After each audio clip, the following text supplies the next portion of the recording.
Porque assim diz o Senhor Deus: eu farei com você o mesmo que você fez, pois você desprezou o juramento e quebrou a aliança. Mas eu me lembrarei da aliança que fiz com você nos dias da tua mocidade, e com você estabelecerei uma aliança eterna. Ezequiel capítulo 16. Vem para os estudos e confrontos que hoje a gente vai entender esse capítulo todo.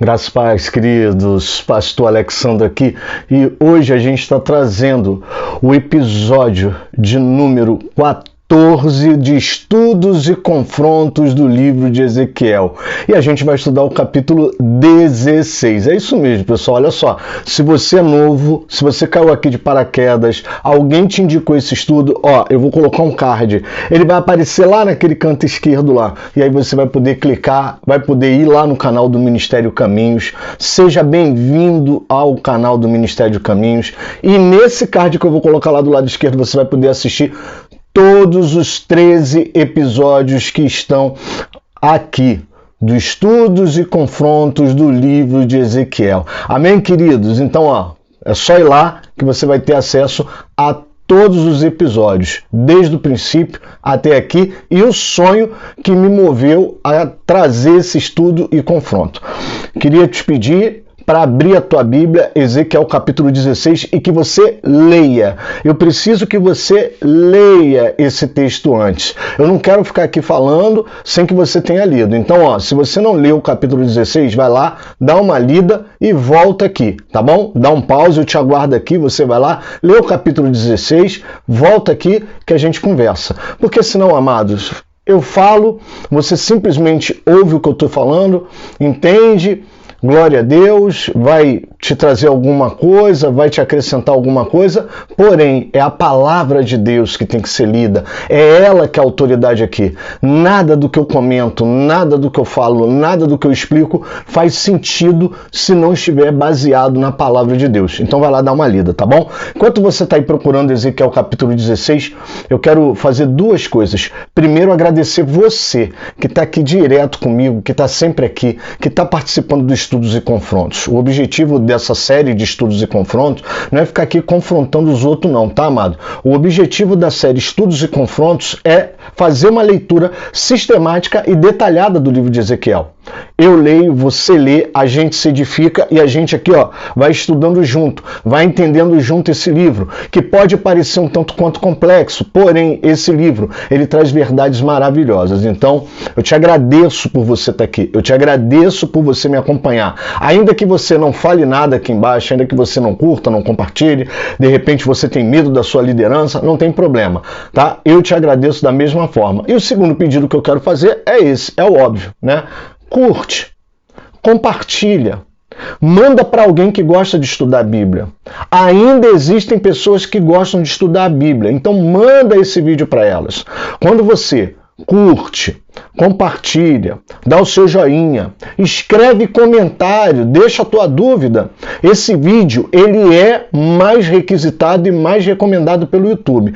Para quê, pastor? Para o senhor ficar famoso? Amado, se você for aí, ó, olha aí o número de inscritos que eu tenho. Você vai ver que não dá para ficar famoso com esse número de inscritos. Mas, na verdade, é fazer valer aquilo que Deus tem colocado na nossa vida. A pregação da verdade, a pregação da palavra. Eu faço a minha parte de colocar essa cara feia aqui falando e você faz a tua parte em divulgar esse vídeo. Amém, querido? Então, vamos para o nosso capítulo 16. Amém? Vem para cá, pega a tua Bíblia, espero que você já tenha lido e vamos entender que capítulo é esse. Gente, talvez esse seja o capítulo mais doloroso do livro de Ezequiel. A maioria dos comentaristas bíblicos afirmam que esse capítulo foi o mais doído para Ezequiel. Talvez foi a palavra que Ezequiel, a profecia que Ezequiel recebeu mais dolorosa. Nesse capítulo, Deus vai usar uma metáfora, uma grande metáfora. Os teólogos chamam de metáfora estendida. O que é metáfora, pastor? Metáfora é quando eu pego qualquer exemplo, ou faço uma associação de uma situação que eu quero dar que eu quero fazer uma certa comparação, que eu quero dar uma certa intensidade, e eu trago o termo desse objeto para dentro da minha frase para dar essa intensidade. Por exemplo, estou com uma fome de leão. Eu não sou leão.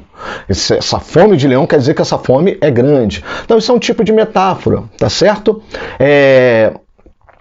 Ele tem uma paciência de Jó, né? É uma comparação que eu estou fazendo, porque Jó foi um homem, né, que a gente sugere que ele tenha tido muita paciência para aguardar todo aquele tratamento da parte de Deus. Esse texto vai trabalhar com uma metáfora, esse texto vai trazer uma figura que Deus vai usar como comparação para que o povo de Israel, o povo de Jerusalém, entenda o tamanho da sua abominação. Aí você deve estar pensando, pastor, de novo vai falar das abominações? Sim, amado. De novo, o livro de Ezequiel ele vai tratar desse pecado de Jerusalém, do pecado de Judá. E como eu já expliquei em outros episódios, Deus está desdobrando, Deus está explicando para o profeta, porque vai chegar o momento desse profeta falar, Ezequiel está mudo, lembra disso? Vai chegar o momento desse profeta falar, e aí o profeta vai poder expressar os oráculos de Deus de forma muito clara, porque agora ele entendeu todo o desdobramento das abominações. Só que essa palavra, ela tem o seu valor histórico, ela tem o seu conteúdo contextual ali daquela situação, mas é uma palavra para os nossos dias. E a de hoje, do capítulo 16, não é diferente. Qual é a grande metáfora que Deus vai usar aqui? Deus vai comparar o povo dele, Israel, com uma prostituta. Então, quando você abre logo o versículo 1 e 2, o que acontece no versículo 1 e 2? Deus vira para Ezequiel, a palavra de Deus vem para Ezequiel, e Deus fala com Ezequiel para o seguinte: mostre ao povo as suas abominações. Esse mostre, ele tem uma ideia de apresente, relate, faça um relatório. É uma linguagem da época jurídica, do arcabouço jurídico. Ou seja, Deus está mostrando tudo que o povo fez de errado. E Ezequiel vai apresentar essas abominações. E aí, Deus começa a falar com Ezequiel. Deus começa a narrar uma história. Essa história, primeiro, é narrada na primeira pessoa. A primeira parte dessa história, que vai até mais ou menos o versículo 43, né? Os teólogos dividem, os estudiosos dividem esse texto em duas partes, até o versículo 43 do capítulo 16 que eu estou, e depois, né? Então o que acontece? Ele vai narrar em primeira pessoa. É como se o próprio Deus estivesse narrando o acontecimento com ele. Ele está envolvido nesse acontecimento. Quando eu falo de narração em primeira pessoa, Deus está envolvido, ele está se envolvendo com o acontecimento, a metáfora que ele vai passar a contar para o profeta. E ele diz que ele encontra uma criança, os pais são amorreus e a mãe é eteia. O pai é amorreu e a mãe é eteia. Ele encontra essa criança jogada no campo, um campo aberto, abandonada, suja com sangue, com o cordão umbilical. Você imagina uma criança recém-nascida, suja de sangue, com o cordão umbilical. Essa criança não foi lavada, essa criança não foi limpa, essa criança não foi cuidada. É assim que Deus diz que vai encontrar o povo dele. Quando ele fala que o pai é amorreu e a mãe é eteia, ele está falando das origens do povo que ele escolheu. A origem dos judeus, lá atrás, dos cananeus. Ele está falando disso.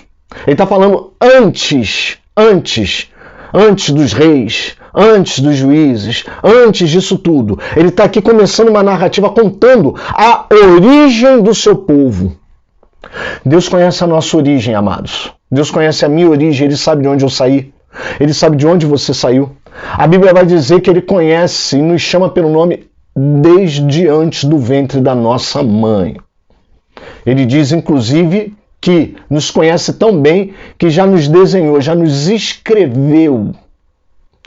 E ele continua. Essa criança jogada no campo, ela demonstra pra gente descaso. Um descaso mesmo, como se fosse uma criança indesejada. É uma criança indesejada, é uma criança que foi abandonada. A nossa vida é assim, amados. Às vezes nós somos indesejados.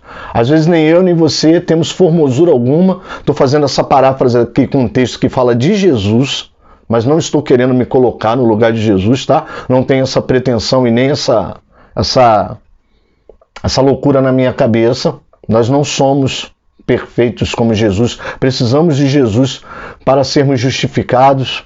E eu quero dizer para você que às vezes nós somos indesejados. Às vezes nós somos inconvenientes, às vezes nós não somos bem-quistos, mas Deus nos escolheu mesmo assim. O texto vai sugerir que Deus, ele pega essa criança. O texto vai sugerir que Deus pega essa criança do campo. E o texto está dizendo que Deus vai cuidar dessa criança. O que eu quero dizer para você é que às vezes, sim, eu e você fomos rejeitados. Eu e você, aos olhos humanos, não somos desejáveis. Aos olhos humanos, nós não temos virtudes que nos capacite, que nos autorize, que nos dê autorização para fazer coisas grandiosas, coisas em Deus. Sim, a nossa natureza depõe contra nós. Sim, as nossas debilidades talvez não nos deixe chegar perto do ideal daquilo que achamos que poderia ser melhor para nós. Mas Deus, Ele não olha para nenhuma dessas coisas. Deus, Ele vai lá e nos pega, abandonados no campo, no meio da sujeira, no meio da imundícia, e nos traz pela sua mão e vai nos limpar. Ele vai nos limpar. Essa criança está nua. A Bíblia vai dizer lá pelo verso 7 que ela não tem nem panos. Ela foi abandonada sem panos. E panos, amado, nesse original, são trapos mesmo. O pano que estava ali na hora do nascimento. O pano que estava jogado ali. Essa criança não tinha nem pano. Não tinha panos. E aí a gente vê no verso 7 que essa criança vai alcançar a idade da puberdade. Você lê lá direitinho que você vai ver, eu não vou colocar isso aqui no vídeo. As metáforas são muito extremas. Essa criança cresce, cria seios. Estou dando um exemplo aqui para você entender. Se você leu, você sabe. E aí ela alcança a idade da puberdade. Ela alcança essa idade, e o que Deus faz logo em seguida? Quando ela alcança a idade do amor, que é depois dessa puberdade, Deus, ele cobre. Deus, ele vai cobrir, vai estender o seu manto. Na Bíblia, o estender o manto é ter um compromisso de cobertura e cuidado. E daí nasce a aliança de Deus para com seu povo. Ele está querendo dizer o seguinte: olha, Israel, quando você saiu lá da sua origem, você era filho de Eteu e de um amorreu e de uma Eteia. Ninguém te queria, porque você não tinha origem, você não tinha berço esplêndido, você não veio de berço, ninguém te queria. Você foi abandonado, você foi jogado por aí, e eu te encontrei, eu estava caminhando. Ele vai dizer, essa primeira pessoa que está narrando, que é o próprio Deus, vai dizer que estava caminhando e encontrou ali. E assim somos nós, queridos. Deus, ele está passeando e ele nos encontra. Ninguém nos desejou. Ele nos encontra. É a minha história, é a tua história. Deus, ele nos encontra. E aí Deus, ele pega, nos limpa, nos lava. Nós alcançamos a idade. Esse alcançar a idade da puberdade, esse alcançar a idade do amor, significa que é a idade da responsabilidade, a idade da consciência, a idade onde Israel amadureceu. Aqui Deus está falando de amadurecimento. Deus está explicando isso para Ezequiel e está pedindo para Ezequiel relatar isso tudo para eles. E relatar aqui, como eu já falei, é mostrar juridicamente que eles estão errados. Então, quando você vê esses vídeos aqui que eu gravo do Estudos de Ezequiel, eu estou fazendo exatamente o que Deus falou. Relate as abominações, mostre as abominações, demonstre as abominações. Eu não estou satisfeito com isso. Eu não quero isso na vida de vocês. Eu não quero. No verso 9 ao verso 14, Deus vai pegar e vai fazer um processo que ele faz conosco também. Ele pega a água e banha, ele limpa, ele pega essa jovem, agora é uma jovem, e limpa. Assim ele fez conosco, ele pegou a água e nos limpou, limpou a mim, limpou a você. Ele pega o óleo e ungiu. Ele ungiu o povo dele. O óleo significa unção, é dar autorização, é disponibilizar autorização para tratar das coisas de Deus, para oficiar. Eu e você Fomos ungidos. Olha o Salmo 23, o meu cálice transborda. Olha o Salmo 133 também de Davi. Unge. É como óleo, o óleo da unção que desce pela cabeça, da cabeça de Arão e vai até a barba. Unge minha cabeça com óleo, o meu cálice transborda. O óleo ele aponta para isso, ele aponta para a unção.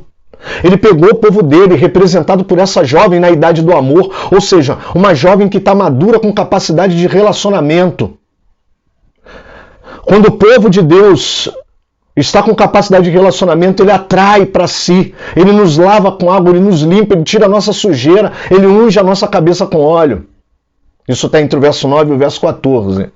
Ele deu vestes para essa jovem, ele deu vestes para o seu povo. Veste aponta para um ofício, veste aponta para ministério. Ela pega as vestes, ela se veste porque cobre a sua nudez, cobre a sua vergonha. Veste aponta para ofício, veste aponta para ministério, veste aponta para a cobertura. Ele dá adornos, ele dá pulseira, ele dá brinco, ele dá pendente, ele enfeita essa jovem, porque a igreja dele precisa ser adornada. Hoje, nos nossos dias, é o Espírito Santo que nos adorna. Esses adornos apontam tanto para a riqueza como para a capacitação, para a instrumentalidade que o Espírito Santo coloca em mim e em você. Nós somos adornados quando somos instrumentalizados por Deus, somos instrumentos de Deus. Ele vai, nos limpa, nos afina, nos coloca numa sintonia com a melodia dele. A coroa vai dizer de autoridade, ele diz que vai coroar essa jovem, ela é coroada, isso é autoridade, vai reinar, muito embora ela tenha sido encontrada abandonada no campo, ela vai reinar, assim como eu e você temos reinado em vida. Deus nos encontrou abandonados no campo, indesejáveis, e Ele nos deu uma coroa.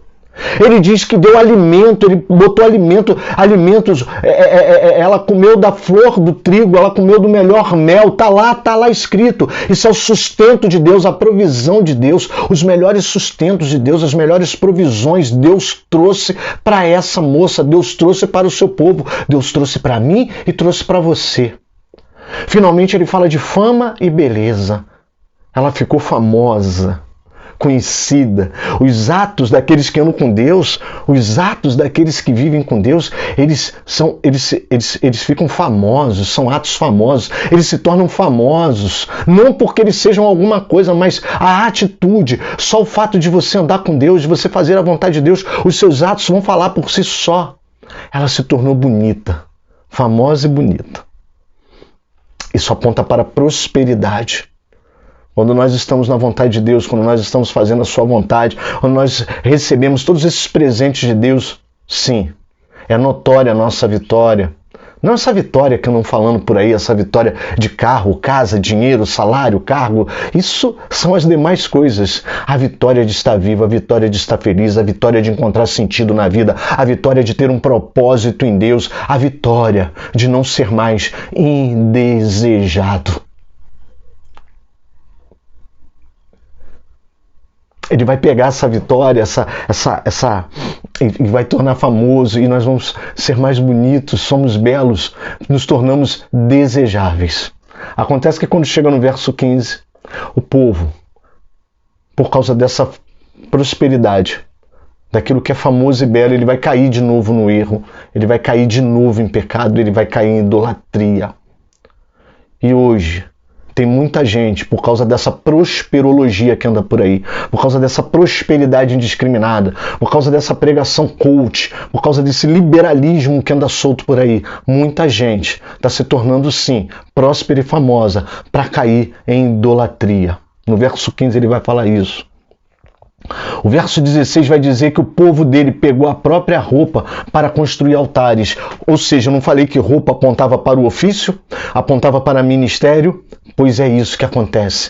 Tem gente utilizando o seu ofício, o seu ministério como instrumento de idolatria. No verso 17 diz que ele pegou as riquezas, que essa moça pegou as suas joias, as suas riquezas, e diz que ela fundiu, ela derreteu e transformou em imagens, mas em imagens de homens. Lá no verso 17 você vai encontrar que são imagens de homens, ou seja, não são imagens de deuses, não é uma idolatria de entidades, de divindades, mas imagens de homens. Isso fala muito dos nossos dias, amados. Infelizmente temos feito isso. Pegamos a nossa instrumentalidade, os nossos adornos, as capacitações que o Espírito Santo nos trouxe, e estamos usando elas de forma equivocada para a idolatria do próprio homem, para a minha própria idolatria. No verso 18 diz que ela pegou os vestidos bordados para cobrir os altares, para cobrir os ídolos, para enfeitar. Os vestidos bordados aqui, amado, os vestidos bordados aqui, eles apontam para aquele ofício mais especial, aquele ofício mais dedicado. As roupas bordadas eram usadas em dias de festa. No verso 19 diz que ela pegou o seu melhor alimento, e ofereceu nos altares como aroma suave. Isso aponta para uma oferta de primícia, uma oferta de gratidão pelo sustento. É eu dizer que não foi Deus que me sustentou, mas que é a idolatria, que são os deuses, que é a minha força, que é a minha imagem, que é a minha iniciativa, a minha proatividade que tem me sustentado, e é oferecer ofertas a essa idolatria. É tirar Deus do lugar dele do altar e falar, não, eu não estou reconhecendo que foi você que providenciou essa provisão para mim, e sim a minha idolatria, a minha força, aquilo em que eu acredito. No verso 20 e 22 ele vai dizer que ele pegou os filhos que ele deu ao seu povo, e esses filhos foram oferecidos em sacrifício aos ídolos nessa idolatria. Os filhos é a herança que Deus nos dá através dessa relação. Essa relação que o povo dele tinha com ele, de usar coroa, óleo, ser lavado, vestir as melhores vestes, ter os melhores adornos, trouxe filhos dessa união, desse relacionamento íntimo. Os filhos são heranças. E nós também temos filhos. Filhos apontam para a posteridade. O que nós temos feito dos filhos que nos acompanham, dos filhos espirituais que fazemos, dos nossos próprios filhos de família mesmo, da nossa família, da nossa casa, o que nós temos feito, qual é o tipo de discipulado que nós temos feito, tanto para os filhos naturais, os nossos filhos do nosso ventre, como os filhos espirituais que Deus nos entregou como herança para cuidar deles, para discipulá-los, para falar da palavra. O que nós temos feito? Deixa eu te dar uma má notícia, amado. A minha idolatria, ela é facilmente transferida para a minha posteridade, para aqueles que me acompanham. Se eu começar a falar asneira nesse canal, se eu começar a falar besteira, se eu me corromper nesse canal, é fato que as pessoas que me seguem, elas vão começar a entender, olhar, algumas não vão concordar, mas outras vão achar que eu estou falando sério, outras vão achar que é verdade e outras vão começar até a usar como doutrina. Então, do verso 20 ao 22, quando ele fala de filhos, cuidado, amado. Cuidado com os filhos que você tem. Eu não estou falando só dos filhos que saíram do seu ventre. Eu estou falando dos filhos que Deus te deu por herança. Porque esses filhos aqui são a posteridade de Israel. No verso 23 ao 29, Deus então declara que ele está vendo o povo dele como uma prostituta. E aqui é que está a grande metáfora. Deus faz uma comparação. Ele traz a figura da prostituição personificado numa mulher. E ele diz que o povo dele se comporta como uma verdadeira prostituta. Porque a grande palavra aqui que determina essa separação, amados, é a infidelidade. Infelizmente, quando nós somos infiéis, nós deixamos Deus. Pegamos tudo aquilo que Ele nos deu, que eu expliquei aqui, e oferecemos a nossa idolatria. Usamos como sustento e pano de fundo para a nossa idolatria. Isso é ser infiel. Amados, volte dessa infidelidade. Volte dessa infidelidade. Não cumpra esse caminho. Deus aqui vai comparar o povo dele com uma prostituta, porque ele vê a infidelidade. A prostituta, ela é capaz de pegar os seus presentes, os seus adornos, os seus perfumes, recebê-los e depois trocá-los e depois usá-los com outros homens. Desculpa eu estar aqui focalizando essa metáfora, mas infelizmente é isso. E quantos, amados, infelizmente, se comportam como prostitutas diante de Deus? Se achegam para perto de Deus quando precisam de alguma coisa. E quando recebem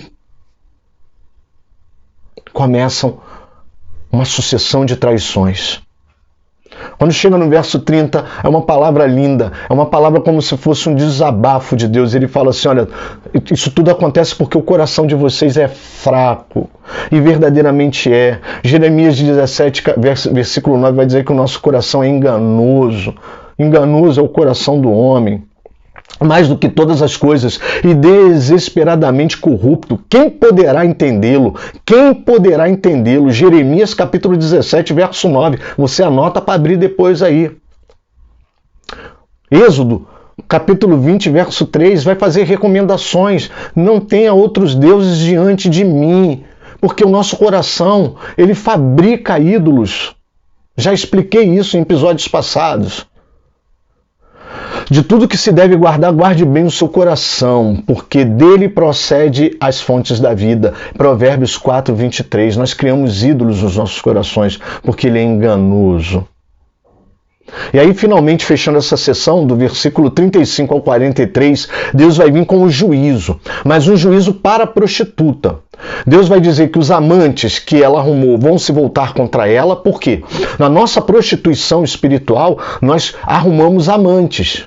E é justamente quando nós achamos que estamos bem, esses amantes se voltam contra nós. Você já reparou isso? Que muitas pessoas elas vão cair na idolatria, começam a fazer várias coisas erradas, e aí no final das contas o que elas encontram? Com o que elas dão de cara? Com aquelas pessoas que andavam com ela, que ajudaram ela no seu pecado, que levaram ela para o mau caminho, são as próprias pessoas que se voltam contra elas. Então ele vai dizer aí entre o 35 e o 43 que os amantes vão se voltar contra ela. Os próprios amantes vão derrubar os altares que ela criou, mostrando, falando sobre a invasão de Jerusalém. Que ela vai ser derrubada, ela vai ser destruída, ela vai ser completamente aniquilada. Deus vai usar os próprios inimigos, os próprios amantes, aquelas que Jerusalém se envolveu. Quem são objetivamente esses amantes? O Egito e a Síria. Nessa ocasião aqui, Deus pega o recorte dessa história e traz o Egito e a Síria. E ele diz que elas mesmas vão se voltar contra Jerusalém. Aqui Deus também está apontando para a Babilônia, mas Deus está falando aqui da história, aonde o povo se prostituiu. Foi lá quando fez alianças com o Egito, com a Síria. Deus estava guardando o seu povo, e seu povo não acreditou que Deus estava no controle e achou de fazer alianças. E teve um momento que Judá ficou dividido entre essas duas alianças, entre o Egito e entre a Síria. Ele diz que nesse juízo essa mulher vai ser apedrejada. A prostituta vai ser apedrejada. Tudo, a casa dela vai ser destruída, derrubada. Deus já está prevendo o juízo que virá. E aí, Deus começa, a partir do verso 44 ao 47, Deus vai fazer uma vinculação de Jerusalém com a sua origem. Ele volta lá no início do texto. Ele relata, você é filha de uma Meteia, a sua mãe odiava e sentia nojo do seu marido. Ou seja, ele fala que essa traição já é antiga. Ele fala que a mãe de Jerusalém, a tal da Eteia, a mulher Eteia, já tinha nojo do seu marido, ou seja, já era infiel. E suas irmãs também, tanto a mais velha quanto a mais nova. Quem são essas irmãs de Jerusalém? São aqueles povos que estão próximos ali de Judá, próximos de Jerusalém, e que está cheio de judeus também. Samaria resquícios. Nessa época era resquícios. Na época que Deus está se reportando lá da prostituição, era o reino do norte. Israel, o reino do norte. Samaria, que está no norte. E Sodoma, que fica ali perto de Judá. Cheio de judeus, no reino do sul. E aí ele fala que Jerusalém, Judá no caso, se corrompeu de tal forma que as abominações que ela fez foram mais longe do que as transgressões das suas irmãs, do que Samaria e do que Sodoma. E aí Deus vai comparar, no verso 48 ao 52, Deus vai comparar ela com as irmãs e vai dizer que, vai usar um termo aqui engraçado, que eu quero até trazer isso à tona. Ele vai dizer assim, olha, você advogou a favor de Samaria e de Sodoma, porque você, com a sua abominação, foi muito mais além do que as suas irmãs. Fizeram com que suas irmãs aparentemente parecessem mais justas do que você. E aí eu quero falar uma coisa aqui de um episódio da série Gênesis que eu gravei, que muita gente me criticou, que foi o episódio, se eu não me engano, 38, do capítulo 38, que eu falo de Judá e Tamar. Se você puder, vai lá e dá uma olhada nesse episódio da série Gênesis, capítulo 38, quando eu digo que Judá manda tirar Tamar de dentro de casa e fala assim, vamos matar essa mulher, vamos apedrejar essa mulher, porque essa mulher adulterou, ela se deitou com um homem, engravidou, e ela era prometida do meu filho. E aí, quando ela sai, ela joga o selo, o cordão e o cajado. E aí, quando ele olha aquilo, ela diz, olha, o pai do meu filho é a quem pertence esses objetos. Ele fala, para tudo, não toca nela, porque ela é mais justa do que eu. E aí eu fecho a palavra dizendo o seguinte, amados, cuidado, que às vezes as negociações que nós fazemos com o inimigo nos torna muito injustos, nos faz ser injustos, e às vezes o nosso inimigo se torna mais justo do que nós. É o que Deus está falando aqui. Então, quem me criticou naquela época de Gênesis, episódio 38, capítulo 38 de Gênesis, por favor, vamos ler a Bíblia. Está aqui, ó. Deus vai dizer que as irmãs de Jerusalém se tornaram mais justas do que ela, né? Deus faz uma observação aqui sobre a iniquidade de Jerusalém, e aqui eu quero parar para falar um pouco disso aqui com você. Deus vai justificar que Sodoma e Samaria foram mais justas do que Judá, do que Jerusalém. Sodoma e Samaria foram mais justas do que Jerusalém. Por quê? Porque Judá acusava as suas irmãs, mas escondia os seus pecados. O nome disso é iniquidade. O nome disso é quando eu conheço a palavra e não pratico.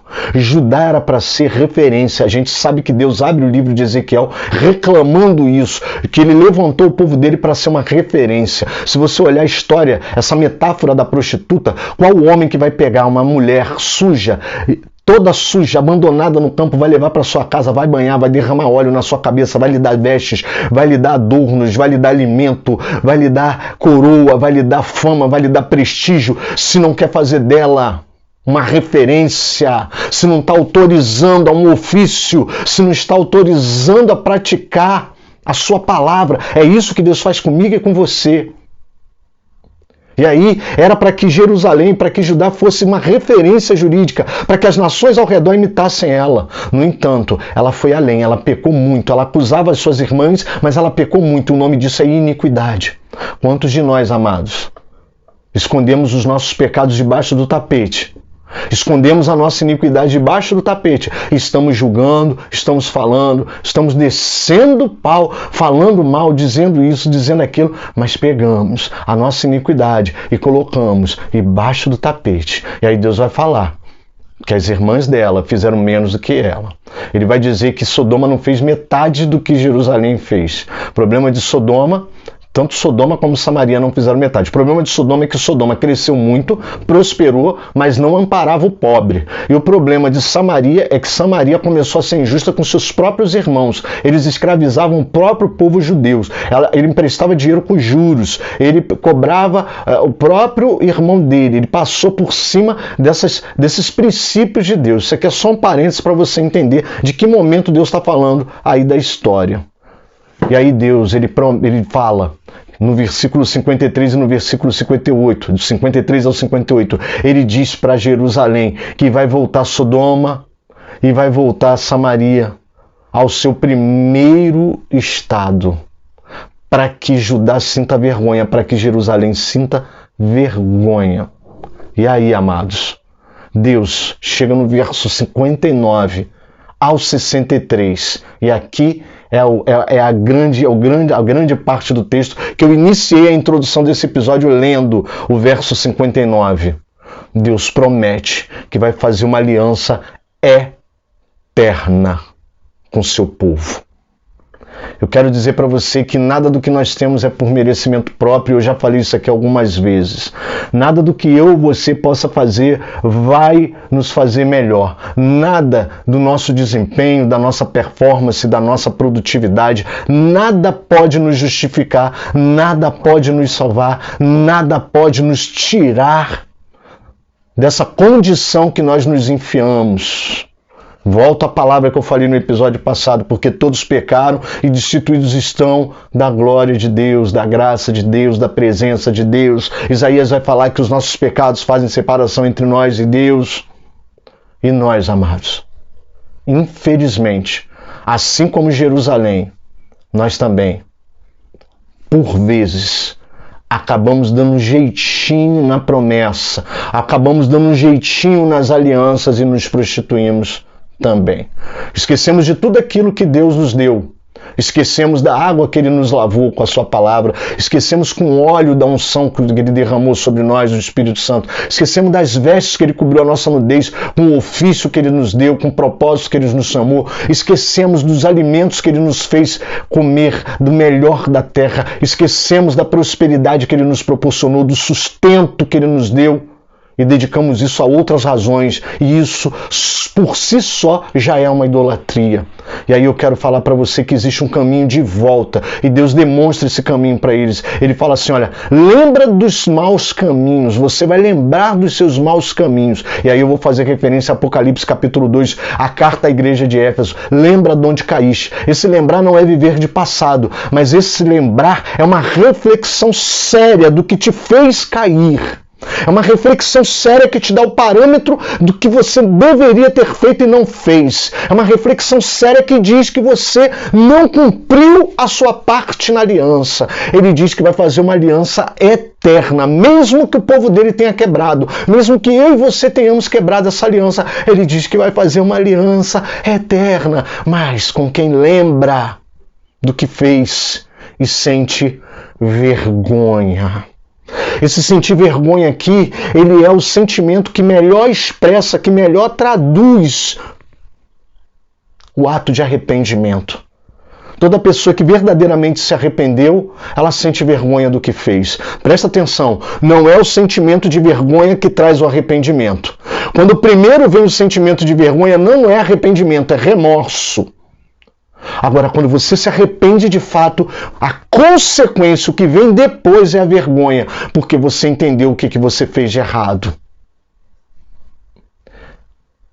Ele diz que você receberá suas irmãs, aquelas irmãs que no verso 58 Deus voltou ao primeiro estado, Sodoma e Samaria, diz que Jerusalém vai receber. Isso aqui aponta para o plano de Deus, para os ímpios, para aqueles que não eram do povo dele. Ele estava falando sobre isso, e isso nos garante que essa promessa se estendeu para nós. A gente pode parafrasear isso aqui com Pedro, quando Jesus pergunta se ele, Pedro, tu me amas? Pedro, tu me amas? Pedro, tu me amas? E finalmente ele fala, Senhor, tu sabes que eu te amo. Ele fala, quando tu te converteres, apacenta as minhas ovelhas. É a mesma coisa. Quando a gente se converter de fato, nós vamos receber os nossos irmãos. Aqui, quando Jerusalém entender a aliança que Deus fez com ela, ela vai receber as suas irmãs, Samaria e Sodoma. Não por mérito dela, mas porque o Senhor vai renovar a aliança. Ele não quebrou a aliança, quem quebrou foi Jerusalém. Ele vai renovar e vai trazer as irmãs para serem recebidas, para que Jerusalém cuide, para que eu cuide, para que você cuide. Amados, que esse episódio possa tocar no seu coração e que você possa entender que, por vezes, nós nos comportamos de forma muito, muito ruim diante de tudo que Deus fez por nós. Eu te espero no próximo episódio. Fica com Jesus, querido.